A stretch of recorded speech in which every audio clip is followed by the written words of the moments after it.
Hello everyone and welcome to today's Mike Ames Recruitment Show, where, as you can see, we're talking about virtual recruitment teams. Now, Mike, we have a great show today, don't we?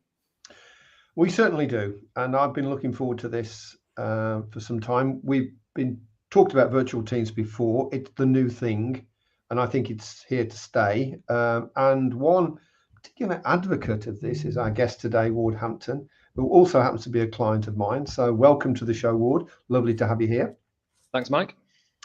Now, it's safe to say, Ward, if I was to introduce you, you are a nomadic recruiter. Would you describe yourself as that, I think? I would indeed, yes. So English, obviously, but you live in Peru, I think. Yes, since I set up my business, I first went to Spain, lived there for 18 months on the outskirts of Barcelona. And then for the last 18 months, I've been in deepest, darkest Peru, in the Peruvian Andes. But your team is not? No. No. And today we're going to talk about that team. We're going to talk about the work that you do. We're going to talk about how the team works, why you do what you do, the benefits from it, and some of the things you've learned along the way, which I know there are quite a few. Now, it's safe to say that you are a search consultant. Your fees are not tiny. Let's not go into details, but they are not small. And you service the data center world. I think that's right to say, isn't it? Mm-hmm. Yep. Okay. So I think if you've got any questions today, by the way, obviously we want to make this as practical as possible. Please type the comments in the comments. If you've got any questions for Ward, anything at all, he will answer them. I'd like to ask you a question, though, if that's okay, viewers. Do any of you already run with a virtual team, even if it's only a virtual PA somewhere in wherever it is? If you could just give us a quick blast in the comments, that would be useful. Okay, Mike. So, Ward, let's start off with, I think, the obvious question, which is, why have you decided to go for a virtual team? Well, I suppose I'd start off by saying one of the motivators behind me setting up my business was I wanted to be nomadic. I wanted to travel. And over the last 7 years, since I've focused on the niche that I work in now, I've worked globally. So I think so far I've delivered assignments in around 15 countries across the globe, across 5 continents. So from that point of view, it really doesn't matter where I'm based in the world, as long as I don't mind getting out of bed at some daft hours of the day, which I don't, because I get up very early anyway. And you know, the fact that I'm fully remote and nomadic means, you know, I don't have an office, clearly. So there's but it's safe to say as well, is it not, that you couldn't make any other type of team work for you because you want this freedom? Peru now, but you might be in Australia in 3 months' time. Who knows where you're going to be? And if you had a team centered in an office somewhere with you in it, that's just not going to work. So really, the virtual team was the only way that you could make your business work, wasn't it? Yeah, you're right. It's the only way I could make it work in the way that I want to. You know, freedom is very important to me. Likelihood is I'm going to be spending 6+ months of the year in Peru for the foreseeable, but I do also want to spend some time in Europe, some time in Asia. So yeah, I mean, having a permanent office just isn't an option for me. Okay, fair enough. And you know, I know the benefits of it are going to come through the whole of the session that we talk about today. But from your point of view, having a virtual team, obviously meaning that you get the flexibility to live where you want and your lifestyle, which is a huge thing for you. But what other kind of benefits are you seeing from a virtual team? Well, I think more choice is certainly one of them. You know, I can hire people from anywhere in the world.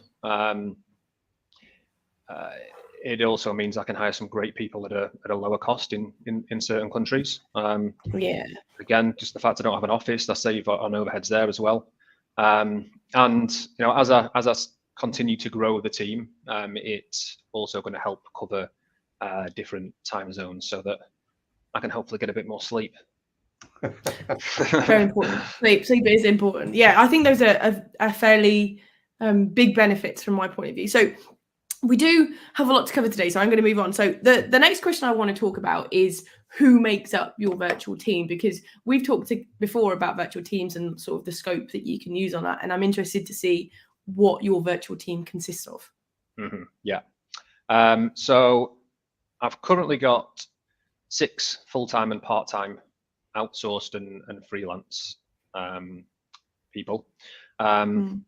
There's a couple of research analysts in India who I have through an outsourced company called Ally. That'll be 3 in a couple of weeks because I'm bringing an extra person in there.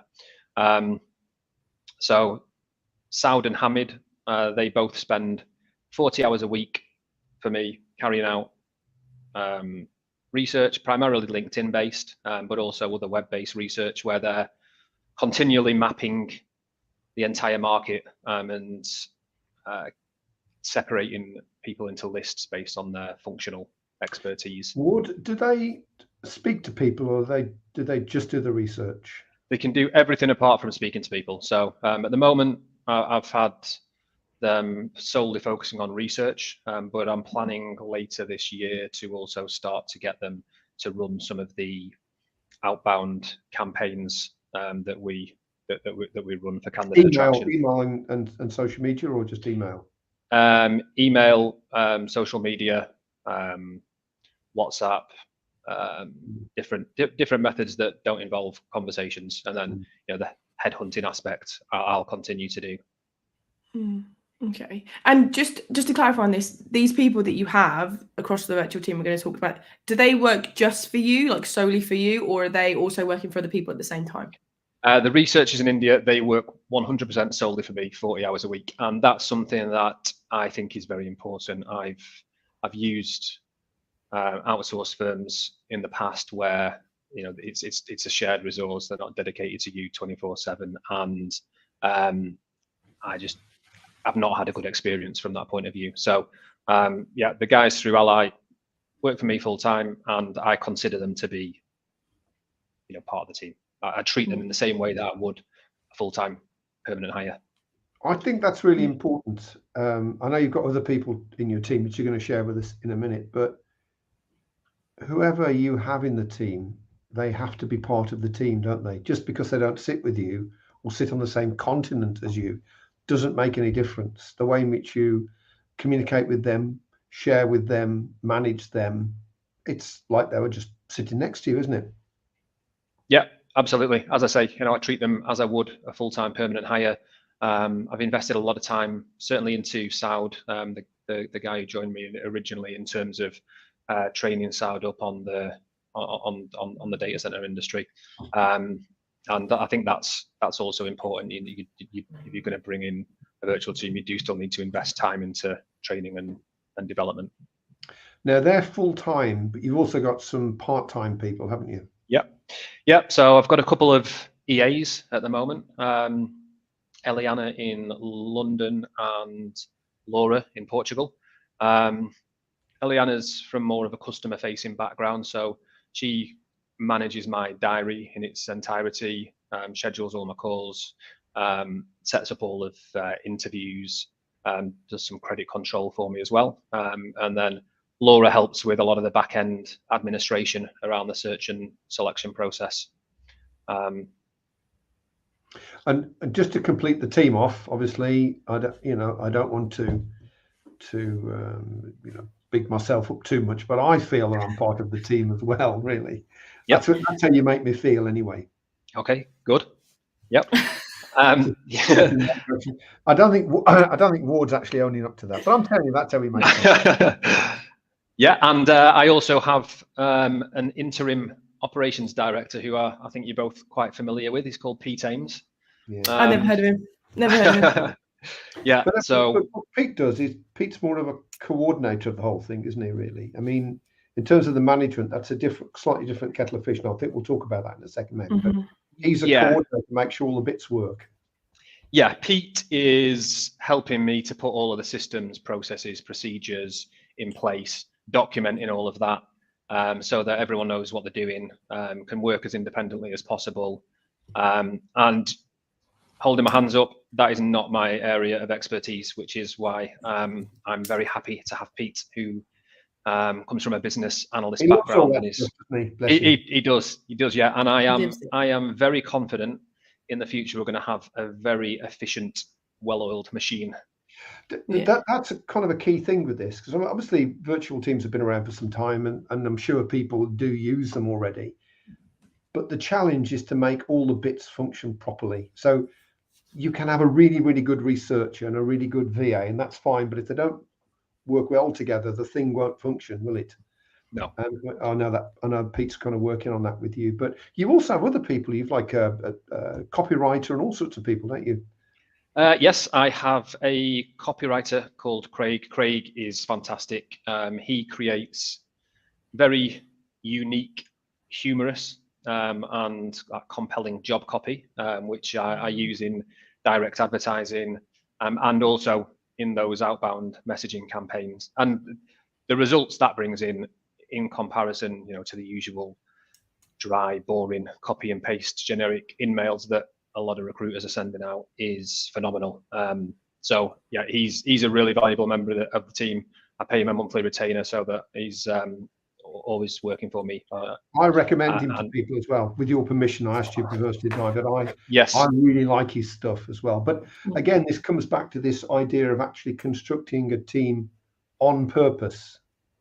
There is a purpose why people are there and what they do. It's not just randomly collecting a bunch of people together and saying you're the team. Then they're the right people. And the other thing is, I mean, you have a certain personality type. Nomadic is probably, if I wanted to choose one word, it would be that. Just think of what nomadic means, and that's Ward. But you need people to be on the same wavelength as you, don't you? That's the thing. They have to think like you do and have the same value set, very much so. And it works because of that, I think. Yeah, I'd absolutely agree. And, I want to enjoy interacting with the people that I work with as well. So, that's really important to me, that there's a good personality fit between myself and the team as well. Okay, so in a second, I do want to come to how you manage that team, because I think it's something that that's a lot of anybody who's tried it and perhaps failed. I think it is probably around the management. But very briefly, can we talk about how you found these people? Obviously, you've got people in India, people in Europe, people in the UK. So what kind of things did you do to find people who fit your bill, as it were?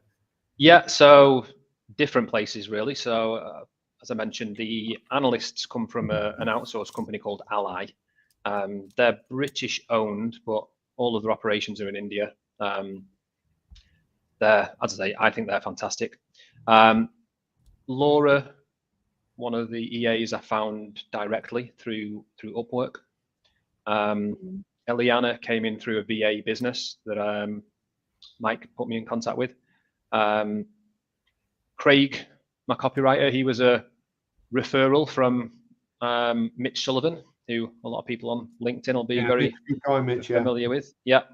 I did Mitch's copywriting course actually, which I found very helpful. But he also introduced me to some copywriters off the back of that. Pete, I obviously found via you guys. Slipped through the net. Yeah. And I am in the process of looking for my first full-time permanent hire. So I'm currently trying to bring in a recruiter to work as a delivery consultant. Now that's kind of interesting, isn't it? Because obviously I'm part of that process, and we don't give too much away, of course. But again, although they would be permanent, there's still that virtual element to them, isn't there? Because they would be based in the UK and not directly related to you, not seeing you every day or anything. But it is somebody who's first and foremost who wants the same kind of lifestyle to you. And the reason I'm going big on this is that I think it's easy to think you can just hire people and weld them together. And I think that's okay if you're sitting in the same office, because you can kind of physically keep it together.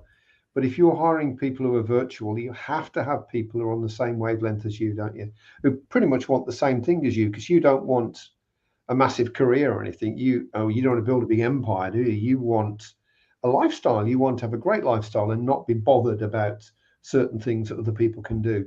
And so therefore you're really trying to hire people who share the same view. They don't necessarily want a career. They just want to have a great time. and work hard and then don't work for a bit. And I think it is important to kind of understand your values and what you want, and then hire people that very closely align to that if they're virtual. Yeah, I'd fully agree with that. I mean, as I said before, freedom and autonomy is like incredibly important to me. I used to find working within most of my prior employers a little bit frustrating from that point of view, if I'm entirely frank. And look, when I've got a search on, I work my arse off. I make sure that I deliver on that.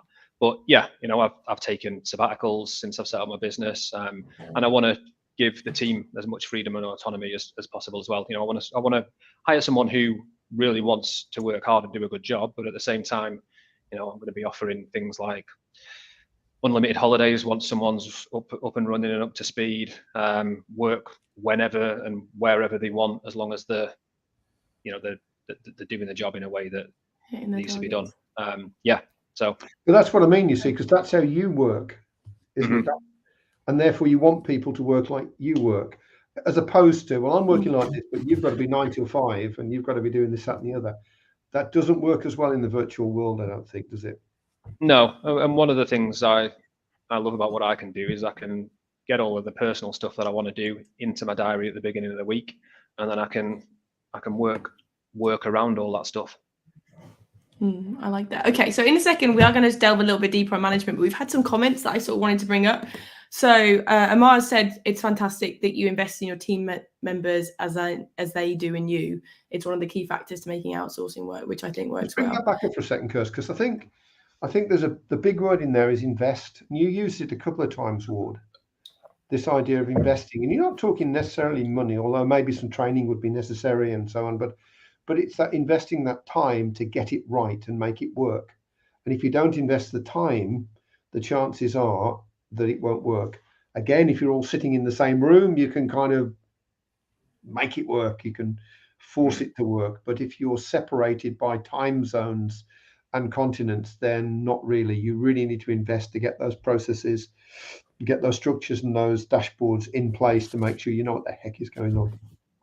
Yeah. Thanks for that, Amar. Okay, so just a quick, so this one from John is what's Craig's surname? So Mike, I don't know whether you want to share that or if you want people to message you directly to get that. Or if you're happy to. I'll bring that up with Ward. If Ward's happy to do that, then I can share that with you, John. Okay. And I'm conscious of referring people on, but we can do that, yeah. Okay, and then John also asked, is the outsourcing team, is that how you say it, Alia? Is that the outsourcing team name? In the comment, is that who it is? Sorry, Ally, A-L-L-Y. Okay, A-L-L-Y. And then, so hopefully that answers your question. Somebody has been asking if I'm drinking a pint. I'm drinking. This is kombucha, okay? It's just in a pint glass. It is kombucha. I'm not. Is it though? Is it? Because I've just come back from holiday. I've been away for a week and I've come back and Kirsty's slugging pints on the show. I don't know how that works. I can't drink beer. I'm gluten free, but that I promise you is kombucha. But I've got a parched throat, so fantastic. Okay, so now I do want to move on to management aspect of this, Ward, because as we mentioned before, I think part of the way that you're so successful is because you do this very well, and I think this is a lot of where people kind of stumble and then kind of give up on virtual things. So can we talk a little bit about how you manage your team to make sure they're doing what you want them to do when you want them to do it for? Yeah, I mean, the researchers are the team that need the most support. But look, I think the beauty of this model is that it does require very little management. For me, it's more about training and then coordination after that. So the Ally team, they have their own management team and they hire very well. The people that I've got through them are fantastic, very intelligent, very conscientious, and that business also has a first-class approach towards customer service and communication. Now, although they don't require a lot of management, there has been, as we've already discussed, a big degree of investment of my time. Certainly with the first analyst, Saud. Initially I was on calls with Saud daily, helping just to transfer as much knowledge about the niche to him. But that decreases over time as you get more analysts through that same company. Saud has helped to train Hamid, and that will continue. So it's that does decrease over time. To drill down to that one for a second. So we're talking, to be clear, we're talking about training him in the particular niche that you have. I think you told me that he was already a researcher, so you didn't need to train him how to be a researcher particularly, but presumably, I'm not sure training is the right word, maybe coach, but to work in the way that you want it to work. So, okay, he can go ahead and search, fine, he knows how to do that, but you want it done in a certain way. So it's really about that, isn't it? The sector and also your way of doing things. Yeah, it is. In terms of the research techniques, I train the staff on that very well. But yeah, it was more about helping him to understand what to look out for on different profiles in order to be able to assess and determine, what that individual's functional expertise is within the data center industry. And it can be quite tricky. Sometimes there's not a huge amount of information on profiles, and sometimes it can be a little bit ambiguous. So yeah, there is a learning curve from that point of view. But they've picked it up really quickly. Yeah, well, that's my next question, really. If I was to ask you to guesstimate, and I know it can only be that, in the first, say, 3 months of working with him, how much time were you investing each month in that training and kind of onboarding process, would you guess? It's probably about 2.5 hours a week, maybe 3. So what's that, 12 hours? So no more than kind of half a day a month, really. Yeah. Half a day a week, sorry, yeah, half a day a week, so 2 days a month. But now, if I compare that with what you're doing now with him, it's a good deal less, I presume. Yeah, I have a bi-weekly call with Saud and Hamid, which can last up to 45 minutes, but often it can be 10, 20 minutes. Okay, it's quite a big difference. Do you need to, and I know this kind of impinges a little bit on the work that Pete's doing for you, but do you need to keep an eye on things? So if it starts to stray a little bit, that you can kind of bring it back to the center where it needs to be? Or do you find that you don't need to do that with them now? They're just set, they just go, and you don't need to worry about it? No, there is still some guidance that's needed, and that's what the bi-weekly calls are all about. And I've got them doing a couple of things. So there's a long-term mapping exercise that they're doing whereby they're continually mapping the market, and then there's specific time-based market maps that they need to generate per project. Per project, exactly. Yeah. So there is still, and there's certain things that you can only really learn by talking to people. So there are still gaps that without them being able to do that, they're probably never going to 100% fully plug. But it's not a huge amount of my time these days. Okay, and just quickly, I know Kirsty wants to press on. I can tell, little face here that she wants to do that. But I just want to drill down on this. Is that, but now in terms of their productivity, I mean, it's very high, isn't it? They are delivering some great stuff for you now because you invested that time up front to get them where they need to be.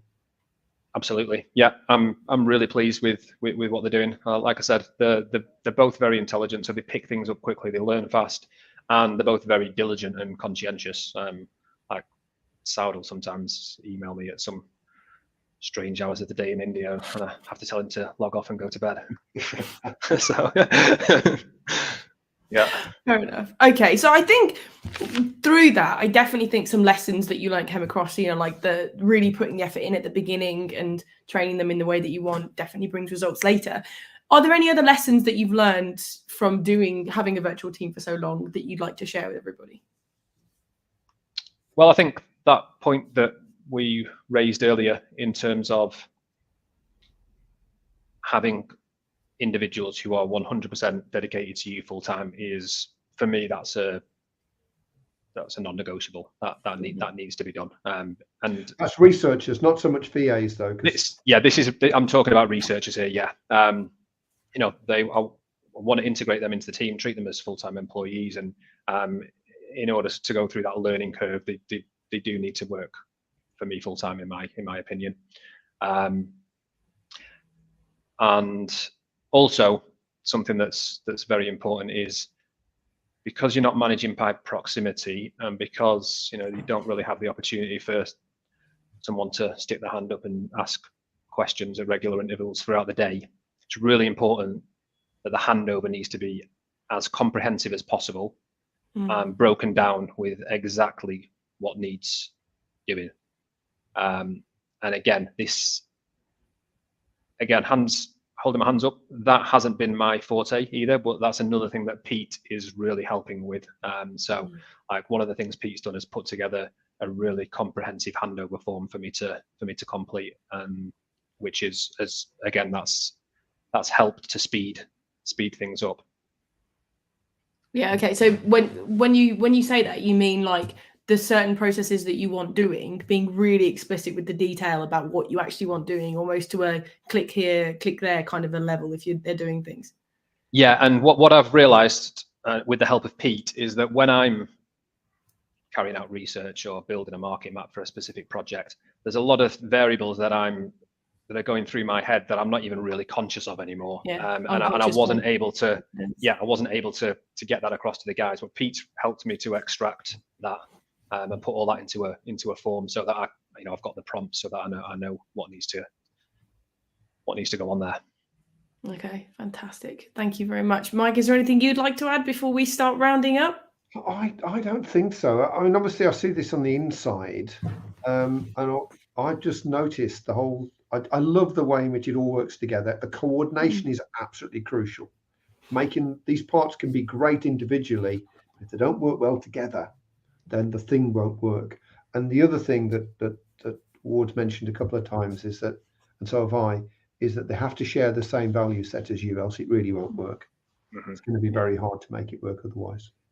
Okay, fantastic. So in the second, Ward, I'm going to come to you and ask you if somebody's watching this and they want to get started with outsourcing, what's something they really need to keep in mind and focus on. So I'm going to come to you in a second. But before then, Mike, can we talk about who we've got on the show next week? Because it's somebody whose ears must be burning. We've been talking about him quite a lot today. Yes, get him on then. Come on, there he is. Yes. So you've probably come across ChatGPT,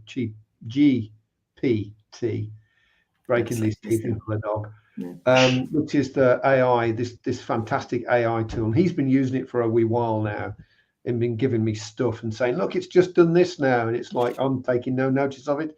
And then he's shown me some of the things it's doing, and suddenly I'm very interested in it. So next week, Pete's coming on as our guest, and he's going to talk to us about ChatGPT, what it is, why it matters, and particularly how it's going to save you time.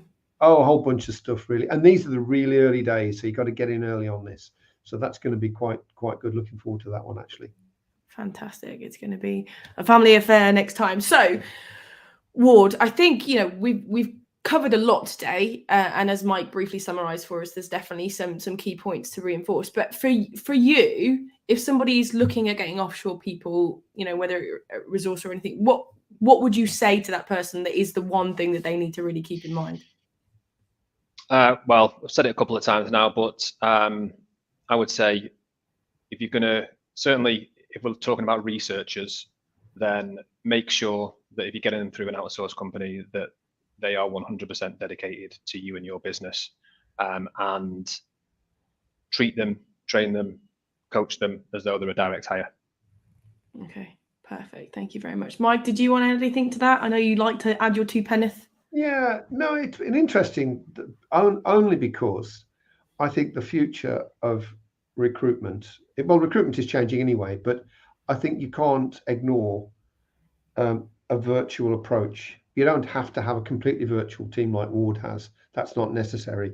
But this idea of having some of the team with you in the UK, some in an office, some in foreign parts, and picking and choosing this wider team. Like I'm not full-time. I do an hour or two with Ward a month, and Pete, I don't know, he does the same, maybe a bit more, I think.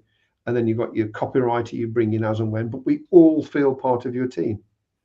And that is really important. The way in which you make people feel is important, because you'll get more out of them if they feel part of a team, as opposed to an arm's length supplier. Oh, he just needs this now, bring him in then. And do the thing and then go away again. And I certainly don't feel like that. And I know Pete doesn't either. I'm not sure about Craig, but I bet he probably feels the same. So So this idea of bringing people and creating this team that just happens to be in different parts of the world, whatever, but they've got the same values. They know what they're trying to achieve in terms of a mission. They've got a consistent leader, and they've got somebody who basically just does what he says he's going to do. What do they say? Walk the walk as well as talk the talk. And I think that's an important part of it too, Ward. So, the leader holds it together, doesn't it? Thanks, Mike. Yeah. So I think the key thing there is, leadership's the same whether you've got a virtual team or an in-person one. And I think, Ward, you do encapsulate that. So we're about done now. So I would like to thank everybody for watching. Of course, thank you very much for attending. And I very much would like to offer thanks to Ward, because you've been fantastic today. You've added a lot of value. So thank you very much, Ward. Thank you. Thanks for having me. Yeah, thanks for coming on. And thanks for you, Kirsty, as well, doing that thing You're that welcome. you do, drinking beer on air. So, Cheers, guys. So we'll see you next week, guys.